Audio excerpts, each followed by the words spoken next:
তো আয়নাগরে যাদেরকে টর্চার করা হয়েছে এরা যুদ্ধবন্দী? এরা তো কারাবন্দী, তাও অন্যায় ভাবে। এনফোর্স ডিসঅ্যাপিয়ারেন্স ছিল, অন্যায় ভাবে তাদেরকে গুম করা হয়েছে। অন্যায় ভাবে বছরের পর বছর যাদেরকে এভাবে কষ্ট দেয়া হয়েছে, ফ্যামিলি থেকে দূরে রাখা হয়েছে, কিয়ামতের দিন তাদেরকে আল্লাহ জালেমের কাতারে দাঁড় করাবে।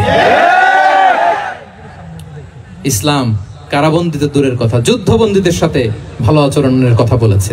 আল্লাহ বলেন ওয়ায়ুতঈমুনা আত-তাআমা আলা হুব্বিহি মিসকিনান ওয়া ইয়াতীমান ওয়া আসীরা। বিশ্বাসীরা গরিব দুঃখীদের যেমনি খাবার খাওয়ায়, যুদ্ধবন্দীদেরও খাবার খাওয়ায়।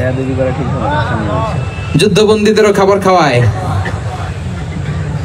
এবং বিষ্ণু বলেছেন ইস্তাউসু বিল উসারা খায়রা, যুদ্ধবন্দীদের সাথে তোমরা ভালো আচরণ করো। বদরের যুদ্ধে 70 জন বন্দী হয়ে আসলো। বিষ্ণুনবী 70 জনকে সাহাবাদের মধ্যে ভাগ করে দিলেন, বললেন তোমরা খারাপটা খাবে, বন্দীদেরকে ভালোটা খাওয়াবে। কি নমুনা স্থাপন করেছে ইসলাম।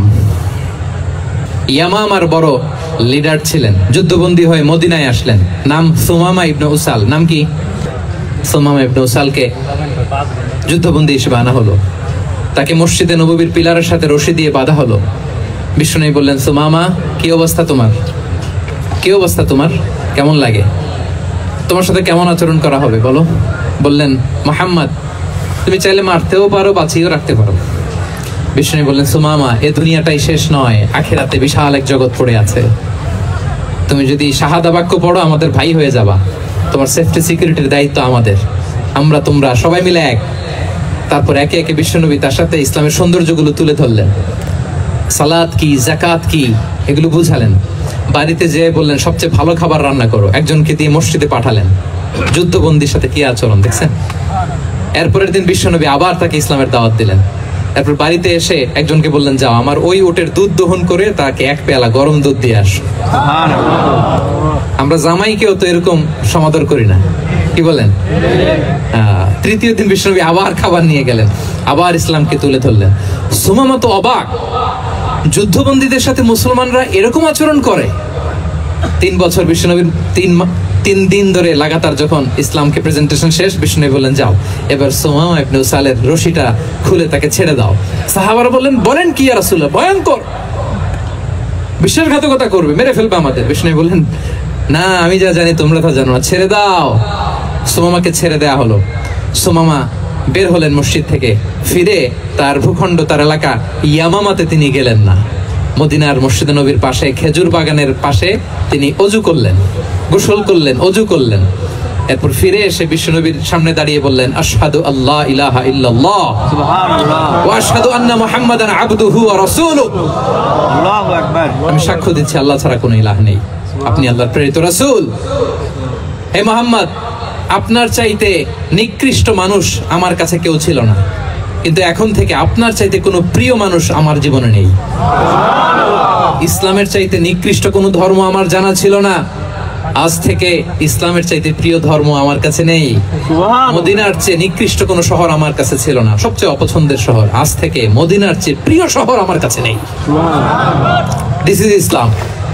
বিশ্বনবী বললেন হে নবী, নবী হে, আপনি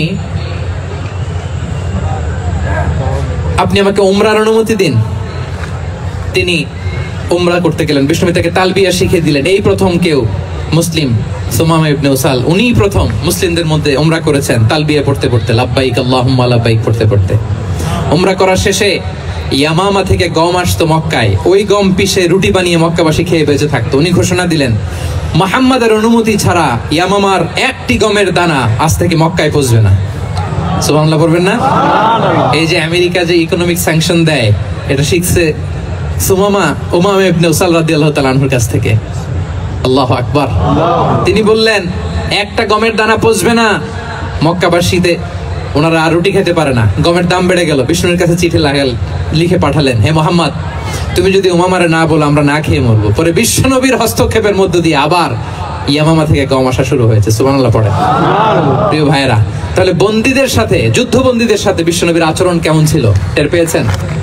অনুধাবন করতে পেরেছেন? কষ্ট হচ্ছে আপনাদের?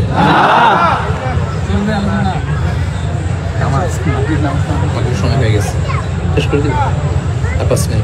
জি, মাগরিবের সময় হয়ে গেছে, আমরা এখনই শেষ করছি প্রিয় ভাইরা। ভিক্ষুকের সাথে তিনি কি আচরণ করতেন দেখেন। বিশ্বনবী আর 2-1 মিনিট মিস করবেন না, এই 2-3 মিনিট এদিক সেদিক তাকাবেন না। ভিক্ষুকের সাথে কি আচরণ, বিশ্বনবী কখনো না বলতে পারতেন না। কেউ হাত পাতলে কি বলতে পারতেন না? পারতেন না। এক ভিক্ষুক এসে বলে, এই মোহাম্মদ দাও, তোমার কাছে কি আছে দাও। নবী তখন চাদর পরা ছিলেন, চাদর ধরে এমন জোরে টান দিছেন বিশ্বনবীর ঘাড়ের চামড়া এখানে ছিঁড়ে গেছে, চামড়ায় দাগ পড়ে গেছে। বিশ্বনবী তার দিকে তাকিয়ে ওই যে মুচকি হাসির ম্যাজিক, আবার মুচকি হাসি দিয়ে বললেন, যাও তাকে কিছু দিয়ে দাও। সুবহানাল্লাহ পড়বেন না? আচ্ছা, ভিক্ষা করতে আইসা যদি আপনার জুব্বা ধরে টান মারে, জামার কলার ধরে টান মারে, এই দে, কি করবেন বলেন? মায়ের মানে ডানে বয়ে আর কোন সলিউশন নাই, খালি মায়ের, খাইলো মায়ের। দেখেন, ভিক্ষা করতে এসে জামা ধরে টান দিয়ে ঘাড়ের চামড়ায় এখানে দাগ ফেলে দিয়েছে, কিন্তু বিশ্বনবী হাসি দিয়ে সলিউশন করলেন। সুবহানাল্লাহ পড়েন। শত্রুদের সাথে তিনি কেমন আচরণ করেছেন? আল্লাহ আল্লাহ আল্লাহ। তায়েফের ময়দানে রক্তাক্ত হয়েছেন, রক্তাক্ত। পাহাড় রক্ষী ফেরেশতারা বলে, নবী আপনাকে রক্তাক্ত করেছে? তায়েফে কেন গেছিলেন বিশ্বনবী? জমির বায়না করতে না? তায়েফে জমি কিনতে গেছিল না?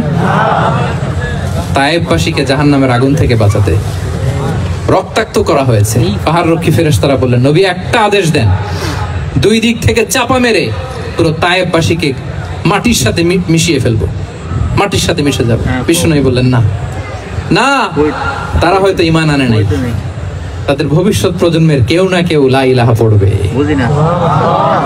কেউ না কেউ লা ইলাহা জপবে। তাই হয়েছে। তাইফে যদি যান, আল্লাহু আকবার, মসজিদ আর মসজিদ, শান্তি আর শান্তি। আল্লাহু আকবার। উহুদের ময়দানে দাঁত শহীদ হয়েছে, রক্তাক্ত হয়েছে, হেলমেট ভেঙে কপালে পাথর ঢুকেছে। ফেরেশতারা বললেন, আদেশ দেন উহুদ পাহাড় তাদের ঘাড়ের উপরে বসিয়ে দেয়। বিষ্ণু বললেন, না। বিষ্ণু বললেন, না, আল্লাহুম্মা হদি কওমি ফাইন্নাহুম লা ইয়ালামুন। আল্লাহ আমার কওমকে ক্ষমা করে দেন, ওরা বোঝে নাই। দেখেন, শুধু ক্ষমাই চান নাই যে আল্লাহ ওদেরকে মাফ করে দেন, ওদের হয়ে কৈফিয়ত দিয়েছেন আল্লাহকে, এক্সকিউজ দিয়েছেন। আল্লাহ কেন কেন ক্ষমা করবেন? কারণ ওরা বুঝে নাই। এক্সকিউজ দিয়েছেন, তাদের হয়ে কৈফিয়ত দিয়েছেন। এই ছিল শত্রুদের সাথে বিশ্বনবীর আচরণ।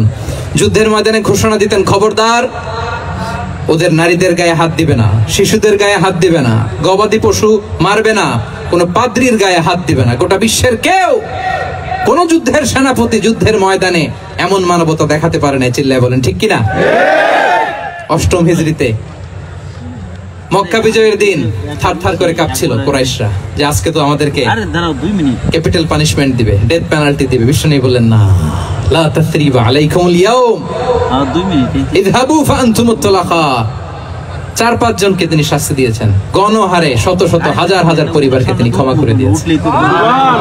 বললেন, তোমরা আমার ভাই, ভাই ভাইয়ের সাথে যেরকম আচরণ করবে, ইউসুফ তার ভাইদের সাথে যা করেছে আমি তাই করব, আমি ক্ষমা করে দিলাম। আল্লাহু আকবার। এ ছিল শত্রুদের সাথে আচরণ। শেষ কথা বলি, শেষ কথা হচ্ছে প্রাণীর সাথে বিশ্বনবীর কেমন আচরণ ছিল। প্রাণীর সাথে একবার এক আনসারের খেজুর বাগানে ঢুকলেন, ঢুকে দেখেন একটা উট কাঁদে। কি কাঁদে? কানে কানে এসে বিশ্বনবীকে কি যেন বলে যায়। বিশ্বনবী রেগে বললেন, এই উটের মালিক কে? এক আনসারের সাহাবী বললেন, ইয়া রাসূলুল্লাহ আমি। বিশ্বনবী বললেন, তোমার কি ভয় হয় না আল্লাহর? কলিজার মধ্যে আল্লাহর ভয় নাই?